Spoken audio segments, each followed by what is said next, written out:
Hello everyone. In today's lesson, we will talk about tenses. Let's start. So we will talk about tenses in two different parts actually.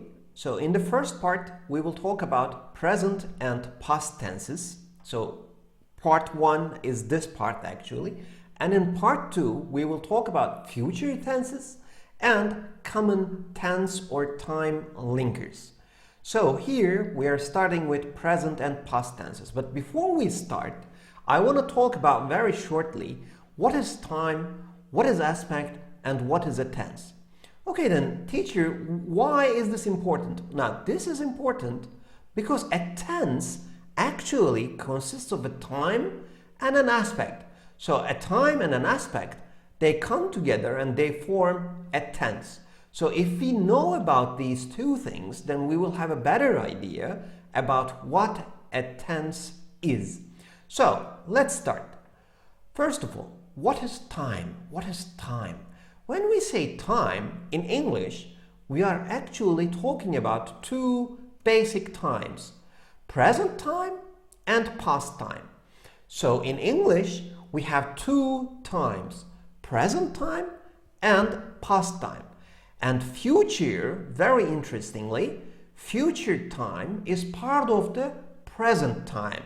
So future is considered a subcategory of present time. So we can basically say there are three times in English: present time, future time, and past time. And future is the part of present time. And for this reason, present and future time are compatible with each other. They go well with each other. Present and future time are friends with each other. However, present and past time are not compatible with each other. They don't go well with each other. They don't like each other, and they are not friends. Okay? What is an aspect then? An aspect is different ways of times actually. Aspect means way in English. So we have again three aspects in English. Simple aspect, it expresses a general meaning. So when you say simple present tense, simple past tense, you're talking about a general meaning. When you say continuous aspect, we're talking about continuity, progressive.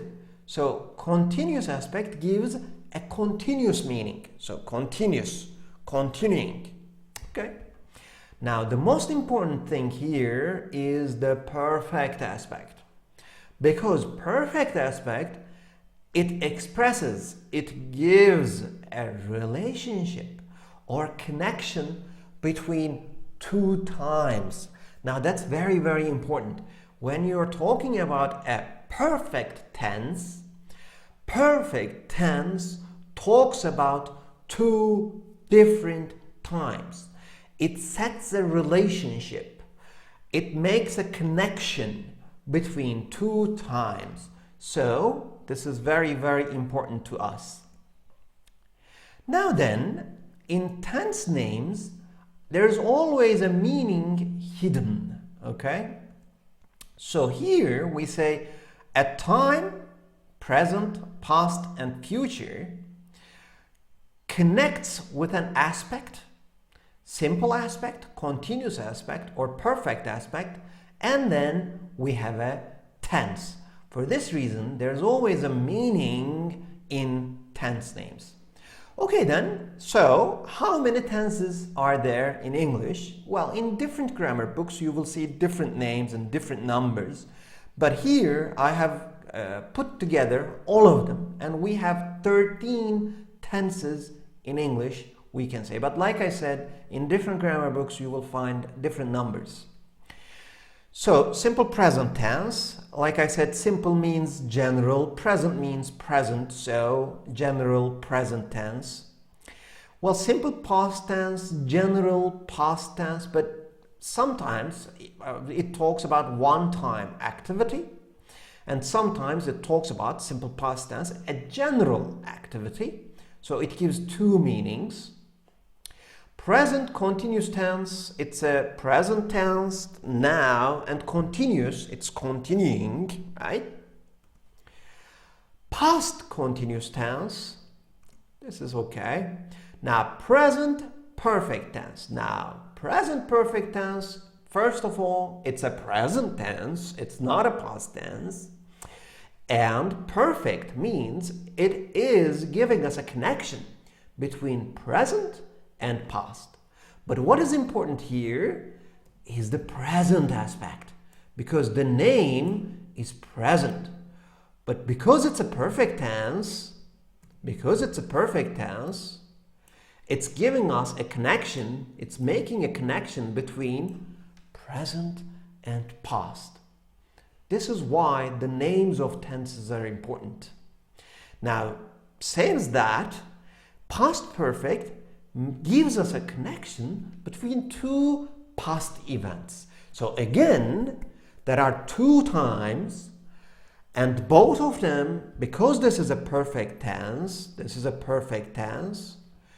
in here we have a connection between two past events, or one past event and one past time. So we are always talking about two things if there's a perfect tense. Let's continue. Present perfect continuous. You see, present is time, perfect continuous are aspects. So here we go. Past perfect continuous, we have past time, perfect aspect, and continuous aspect. Now here it's tricky because it's perfect. You are making a connection between two events, and it's continuous. One of the events is continuous.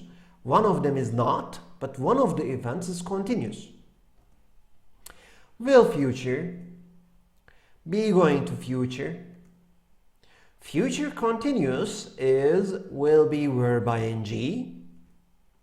Future perfect is will have verb 3. Again, it's future time and perfect aspect, which means two events, two times. One is future and the other one is time before the future. So we have two events here, two activities. And finally, we have future perfect continuous tense, which is a little long, will have been verb ing, but the idea is the same. There is a meaning hidden in all these tense names. These are not just random tense names.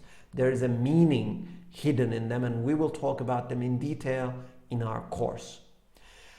Let's take a very short break right here.